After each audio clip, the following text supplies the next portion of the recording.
Oke, berikutnya ya kita akan, masuk ke perhitungan HPP atau harga pokok penjualan. Jadi intinya, kalau kita mau misalnya nih kita jualan contohnya aja jualan sepatu ya, saya mau jualan sepatu.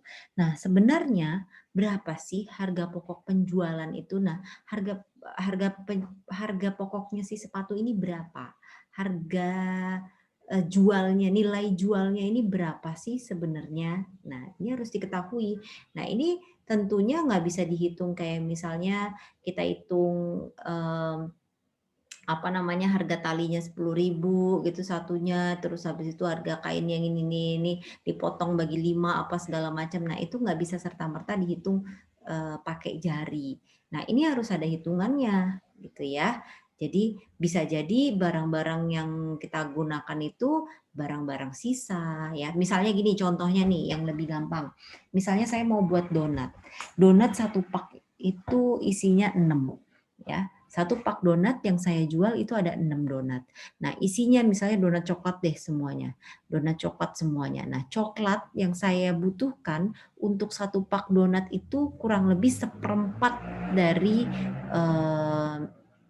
seperempat dari bungkus meses ya. Seperempat, hanya seperempat. Nah, berapa harga seperempat itu? Tentu kita harus tahu ya.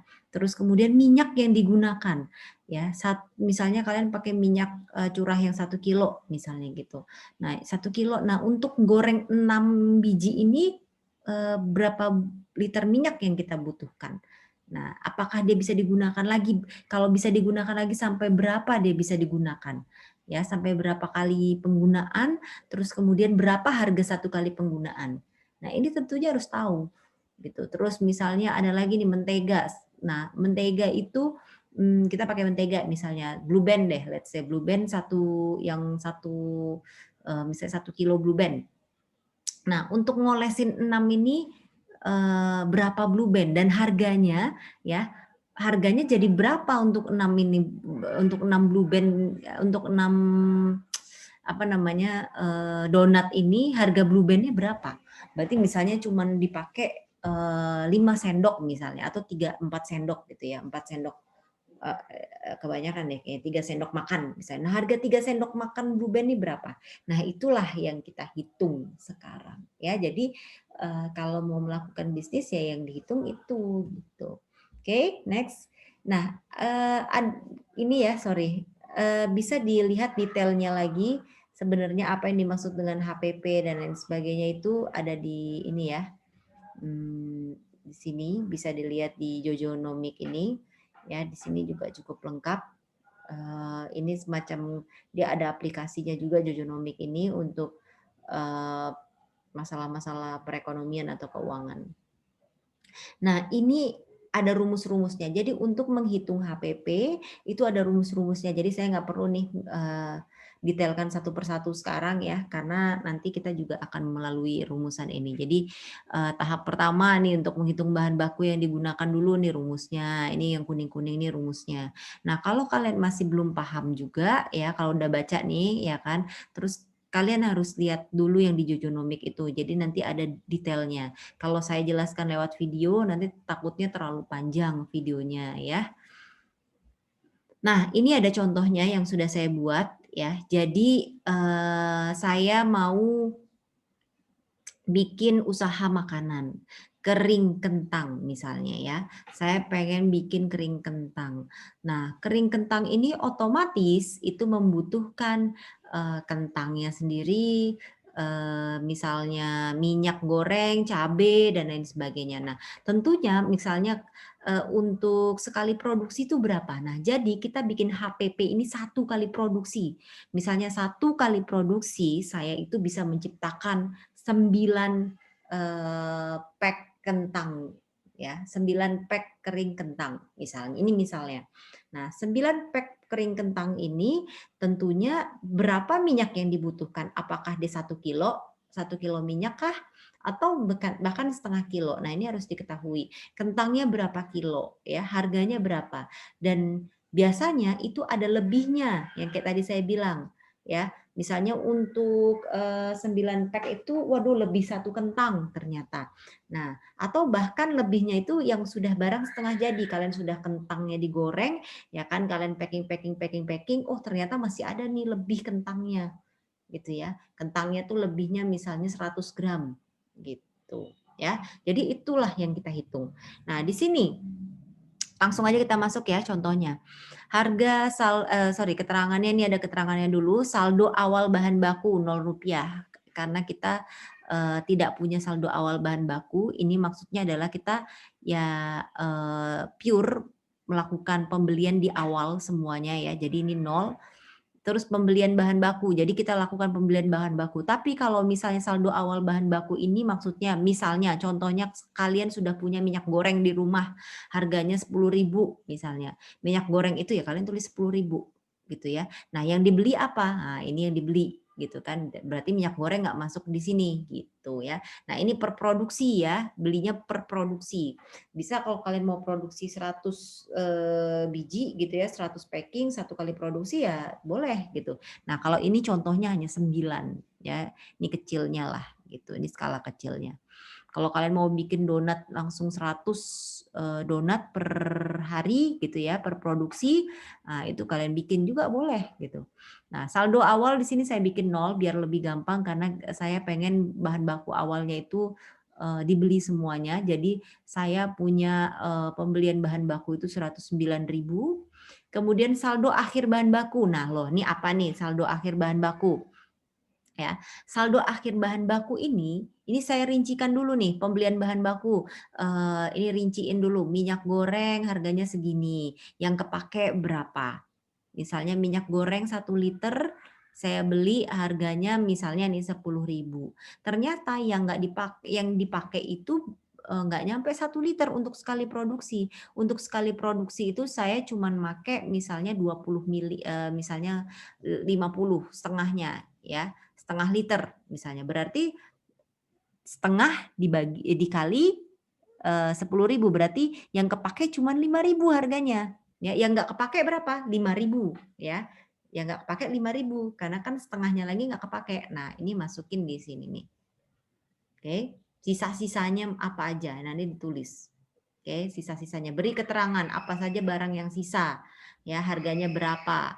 Ya kan? Nah, ini totalnya segini. Jadi barang yang sisa tadi minyak goreng sisa, terus kemudian kentangnya sisa, misalnya sisa satu, harganya satu kentang tuh jadi berapa? Itu harus tahu ya. Misalnya kamu beli sekilo kentang. Nah, sekilo kentang tuh dapat berapa kentang rata-rata kalau kentangnya sedang.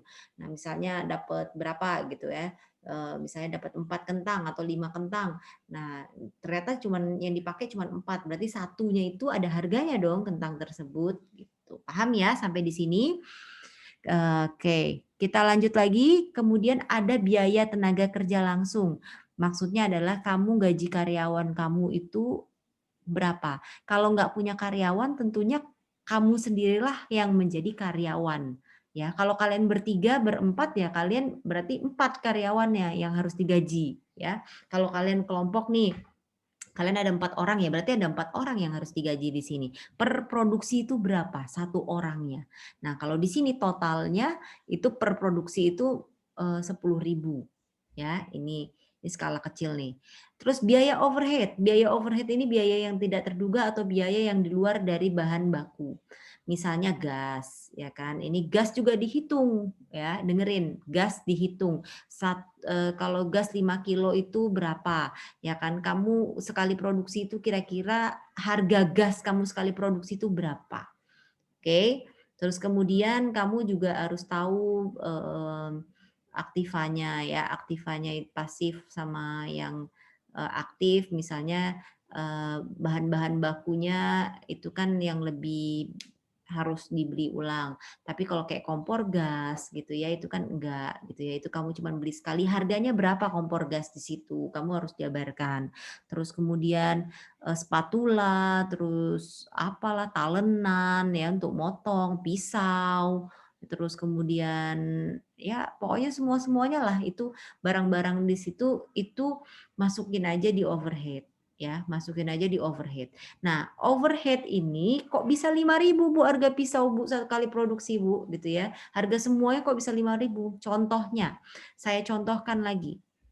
Nah, biaya overhead ini bisa gini ya, ini saya contohkan satu aja. Ups, sorry sorry. Saya contohkan satu aja. Mana ini dia?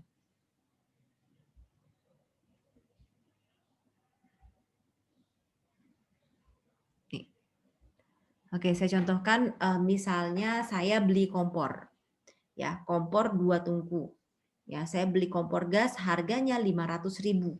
Ya, ingat, saya beli kompor gas harganya Rp500.000. Nah, ini untuk modal usaha saya. Ya, saya punya modal, saya belikan 500.000. Nah, untuk kompor. Kemudian sampai 5 tahun kira-kira, nggak usah 5 tahun deh, kira-kira kompor ini bisa bertahan berapa tahun? Misalnya saya bilang kompor ini bisa bertahan 10 tahun. Oke, 10 tahun, ya silahkan dibagi, berarti 1 bulannya ya kayak kita nyewa gitu ya. Kan 500.000 nih, 500.000 untuk 10 tahun ya, 500.000 untuk 10 tahun. Maka 500.000 dibagi berapa bulan yang ada dalam 10 tahun. Jadi itulah biaya yang kalian keluarkan untuk kompor. Oke, misalnya jadinya satunya 2.000 ya satu harinya misalnya gitu ya. Satu bulannya itu 2.000 Rp2.000 atau Rp1.000 lah biar gampang aja. Rp1.000 satu bulannya. Jadi sampai 10 tahun, nah tinggal kalikan aja berapa, 12 kali 10 ada 120 ya kan. Nah, kurang lebih seperti itu. Gitu. Terus kemudian apa namanya tuh pisau itu berapa lama tahannya, kayak gitu juga dibuat. Nah, kemudian ditambahkan semuanya, maka jadilah biaya overhead gitu ya. Nah, kira-kira jadi mengira-ngira apa nih biaya-biayanya gitu. Oke. Terus kemudian saldo awal persediaan barang. Nah, kita punya persediaan barang apa? Kalau di sini saya nol-nol-nolkan aja semuanya biar gampang karena ya ini kan saya mau mulai usaha baru. Tapi kalau kalian udah punya barangnya, maka ini harus dibuat. Nah, misalnya gini, saldo awal persediaan barangnya misalnya saya punya harganya barangnya itu 10.000 gitu ya. Nah, saldo akhir persediaan barang, maka di bulan berikutnya ini di akhir bulan ya kan persediaan barangnya berapa. Nah, ini untuk menjadi di awal bulan berikutnya. Kalau kalian sudah jalan 1 bulan, otomatis ini sudah ada harusnya ya. Harusnya sudah ada. Tapi kalau kalian belum jalan, buat aja 00 di sini ya karena semuanya itu masih baru kalian lakukan. Persediaan barang awal. Nah, ini juga persediaan barang akhir. Nah, ini barang setengah jadi awal, barang setengah jadi akhir ya. Misalnya nih kayak kentang tadi yang udah saya potong-potong-potong terus kemudian saya goreng ya kan. Ternyata tadinya ada 2 kilo ya kan, ternyata yang dipakai cuma 1,5 kilo. Jadi setengah kilonya lagi itu berapa harganya di sini. Itu yang barang setengah jadi. Tapi kan karena ini habis, kebetulan barangnya habis, nggak ada yang untuk bulan berikutnya atau untuk produksi berikutnya, bukan bulan berikutnya, untuk produksi berikutnya. Jadi ya benar-benar habis gitu. Oke. Nah, tahap pertama ini kalian kalau saya nggak begitu jelas menjelaskannya, boleh kalian cari-cari di internet sendiri ya kan cara menghitung HPP ini ya kan atau dari YouTube boleh. Nah, ini saya berusaha untuk menjelaskan lebih detail ya karena kadang-kadang kalau ngejelasin di sini agak-agak susah gitu saya. Oke, ya ini tahap pertama biaya bahan baku. Ya, biaya bahan baku. Nah, kita hitung dulu bahan bakunya berapa. Saldo awal tadi 0 ya kan karena nggak ada, kita baru pertama kali ya. Pembelian bahan baku. Nah, kamu beli dulu berapa? 109 ya kan bahan bakunya total. Nah, sisanya berapa? Sisa yang tadi sisa-sisa yang minyak goreng nggak dipakai, kentang yang masih bulat-bulat nggak dipakai, cabai yang tadi kalian beli sekilo rupanya sisanya berapa. Nah, itu diberi harga.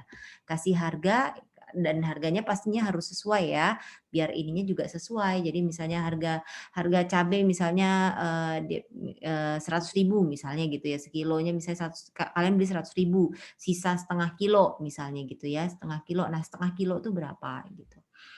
Oke, nah jadi ini rumusnya ya kan, ini tambah ini dikurang ini jadi dapatlah biaya bahan baku kalian itu sebenarnya segini ya. Oke, kemudian di tahap kedua masuk lagi biaya produksi, kita bikin lagi biaya produksinya, biaya bahan baku nih, biaya bahan baku nih segini ya. Nah, biaya tenaga kerja langsung dan biaya overhead. Nah, biaya overheadnya berapa? Biaya tenaga kerja langsung per produksi. Ya, per produksi ini 9 unit. Akhirnya semua ditambahkan jadilah biaya per produksi itu segini. Biayanya untuk 9 unit, untuk 9 pack. Kemudian lari lagi ke tahap 3. Ya, harga pokok produksi bukan harga pokok penjualan, harga pokok produksi. Nah, ini total biaya produksi ya 83 ini ditambah saldo awal persediaan barang setengah jadi ya, yang setengah jadi. Mungkin di produksi sebelumnya masih ada kentang nih yang udah digoreng ya.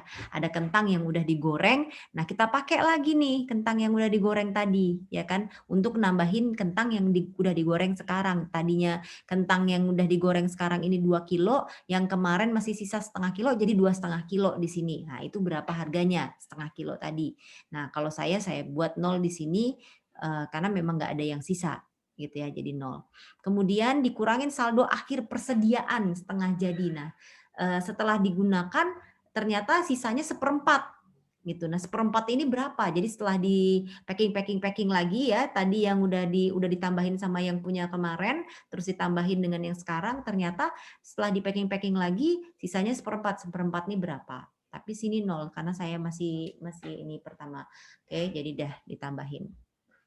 Tahap keempat ya, tahap keempat ini harga pokok penjualan, baru kita tahu harga pokok penjualannya. Persediaan barang awal tadi berapa? Nggak ada, 0 ya. Harga pokok produksinya ini segini. Nah, persediaan akhir ya, barang yang sudah jadi. Misalnya dia sudah jadi kering kentang yang sudah digoreng ya, barang yang sudah digoreng gitu kan. Nah, kalau persediaan barang jadi awal ini misalnya kemarinnya lagi tuh ternyata masih ada sisa barang yang sudah jadi, yang sudah siap makan gitu ya. Masih ada sisa misalnya masih ada sisa 100 gram, kita masukin ke sini ya, terus rupanya setelah dihitung-hitung lagi sisa 50 gram. Nah, 50 gram itu berapa? Oke, dihitunglah jadi segini. Jadi HPP-nya itu adalah 20.000. Nah, ini adalah harga jualnya. Harga jual 1 unit kering kentang ya, 20.000 dikurangin 9.000 ini sekian ini ya. Ini dari ini per ini gitu ya. Nah, kurang lebih seperti itu. Terus maka per unit itu HPP-nya itu adalah 10.675 ya, Rp10.675. Nah, ini belum termasuk biaya usaha, biaya marketing ya. Jadi ini bukan keuntungan kalian nih ya. Ingat, ini kan tadi kan 9 ribuan ini ya kira-kira HPP-nya tadi kan, HPP-nya kalian. Tapi ini bukan keuntungan kalian 10.000, ingat ya. Berarti wah ini kan tadi yang kita habiskan untuk bahan baku dan lain-lainnya. Enggak. Iya, oke, iya, kita kurangin. Kita dapat untung nih 10.000, belum ya.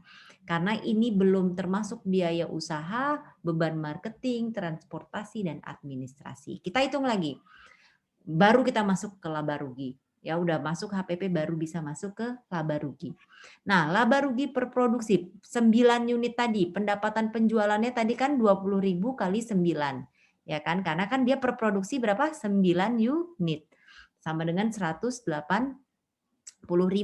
HPP-nya tadi adalah berapa? 83.924. Kurangin. Nih, dapatnya segini nih, ya. Per produksi itu dapatnya sekian keuntungannya kan, tapi ini laba kotor. Laba kotor tadi nih. Nih, laba yang belum dikurang-kurangin. Nah, kita masukkan beban usaha marketing, dan terserah nih mau apa aja di sini marketing, ADM dan lain sebagainya. Nah, anggaplah 1 kali produksi kira-kira itu marketingnya 3.000 atau boleh nih marketingnya banyak apa segala macam boleh 100.000 atau berapa gitu ya. ADM umum ya kan, ini termasuk pulsa, transport, gaji ADM ya, listrik, ATK. Kalau tadi gajinya itu adalah gaji yang memproduksi, kalau ini gaji ADM dan lain-lain. Ini totalnya per produksi itu 6.600 sekian.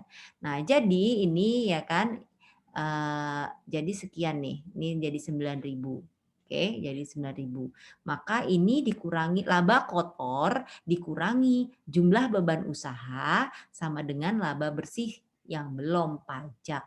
Nah, ini pajaknya ini tergantung nih berapa, misalnya 5%, 10% ya kan. Ini bisa dihitungkan gitu. Nah, itu dia tadi cara menghitung HPP. Nah, kemudian kita hitung lagi net present value. Net present value ini bisa dilihat di link YouTube yang sini ya. Ini lebih detail karena dia pakai coret-coretan, Ibu nggak bisa nyoret-nyoret di sini ya. Jadi ini bisa sih nyoret-nyoret di sini cuman ya coba ya. Oke. Kurang nyaman aja. Nah, jadi net present value ini misalnya saya pengen bikin donat ya. Saya pengen bikin donat nih. Nah, saya mau investasi untuk donat, ya kan, untuk jualan donat. Saya investasi misalnya 1 juta, oke, 1 juta rupiah. Nah, 1 juta untuk donat ini, nah kira-kira, ya kan, nih dalam 5 tahun, ya kan, apakah penjualan saya itu eh, gimana gitu ya, gimana penjualan saya. Jadi progres ke depan penjualannya dalam 5 tahun itu seperti apa. Kita buatnya dalam 5 tahun ya. Nah, jadi misalnya keuntungan yang pertama ya, misalnya nih, oke ini 5 ya. Nah, jadi 1 juta tadi modal saya usaha ya. Terus kemudian di tahun pertama misalnya saya untung itu 200.000 ya, 200.000. Terus kemudian harusnya di sini ya, 200.000 ya kan. Nah, 200.000. Di tahun kedua saya untung 300.000. Terus ini saya untung 400.000. Terus kemudian saya untung misalnya 500.000 misalnya ya, 500.000. Nah, di sini saya untung misalnya 700.000 rupiah.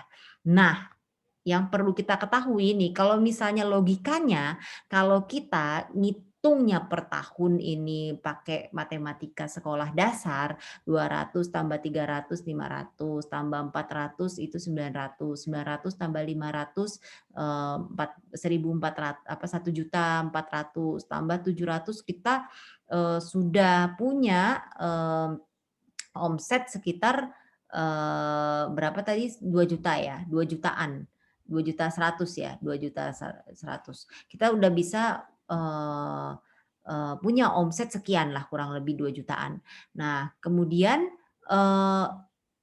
kita anggap ini adalah sebagai keuntungannya, yaitu apa? Ya, 2,1 dikurang 1 juta. Wah, kita untung nih selama 5 tahun kita untung 1,1 juta. Gitu. Padahal bukan seperti itu. Ini salah besar. Ya, salah besar. Nah, nanti kalian di situ akan dijelaskan. Ada rumusnya. Ya, ada rumusnya karena ini terjadi inflasi di sini ya, otomatis nilai rupiahnya akan berubah ya, nilai produknya akan berubah setiap waktu, maka keuntungannya pun juga harus disesuaikan, harus di present value kan. Nah, itulah maksudnya present value. Ya, di present value kan ke 1 juta, ke tahun 0 ya. Jadi ini adalah tahun 0. Nah, harus di present value kan ke tahun 0 tadi untuk investasi donat tadi 1 juta tadi ya. Nah, ini harus di net present value kan. Kira-kira di tahun 0 itu jadinya kalau keuntungan 200.000 itu jadi berapa?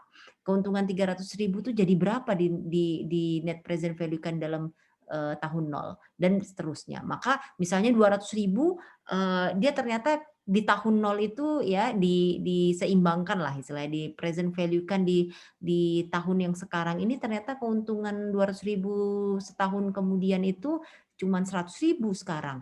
Nah, 300.000 di 2 tahun kemudian itu cuma 150.000 dan seterusnya. Nah, ini nantinya ditambahin. Ini nantinya ditambahin ya. Jadi nanti kalian bisa langsung aja lihat di sini ya. Aduh, anak ibu tuh nangis-nangis.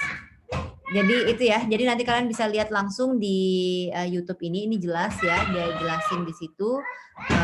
Insya Allah bermanfaat ya. Oke.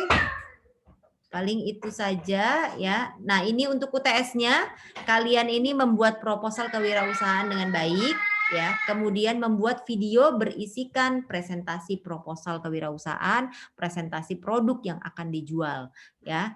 Jadi nanti kalian ada 2 ininya yang harus dikumpulkan, proposalnya itu sendiri dan video. Jadi video kalian, video kelompok kalian itu mempresentasikan proposal kewirausahaan. Seakan-akan Ibu kayak mau invest deh saya mau ngasih uang nih ke kalian, berapa sih kalian butuhnya, tapi worth it nggak sebenarnya saya investasi di kalian ini, gitu ya. Kira-kira bakal untung nggak usaha kalian, gitu. Oke, saya dapat profit nggak dari situ, gitu. Oke. Nah, terus di dalam proposal kewirausahaan ini silakan masukkan tugas kelompok Anda yang sebelumnya mengenai hasil riset pasar yang sudah Anda lakukan. Nah, ini yang tadi saya bilang ya di riset pasarnya itu di poin E tadi yang harus ditambahkan. Oke, paling itu saja yang bisa saya jelaskan. Kalau nggak tahu, nggak paham, boleh nanya. Jadi kan besok ini adalah pertemuan terakhir kita ya. Jadi kita nggak ini udah pertemuan ke-7, jadi ini pertemuan terakhir kita sebelum UTS. Jadi kalian boleh liburan ya, silakan sambil ngerjain UTS kalian ini. Jadi tidak ada kata terlambat lagi untuk, "Bu, mohon maaf Bu, saya baru tahu, saya apa segala macam." Jadi on time. Jadi udah tinggal upload aja, jangan hari H karena ini tidak bisa dikerjakan pada hari H. Oke, jadi ini bisa dikerjakan step by step. Kita masih punya 3 minggu kurang lebih, itu lama banget deh pokoknya. Ya, jadi sambil dicicil boleh silahkan, videonya juga boleh silahkan sambil dicicil ya. Jadi, eee, apa namanya, mudah-mudahan nilai kalian bagus ya, jadi proposalnya bagus insya Allah ya. Baik itu aja yang bisa saya sampaikan. Kalau ada pertanyaan boleh selama 3 minggu ini kalian nanya ke saya di grup ya.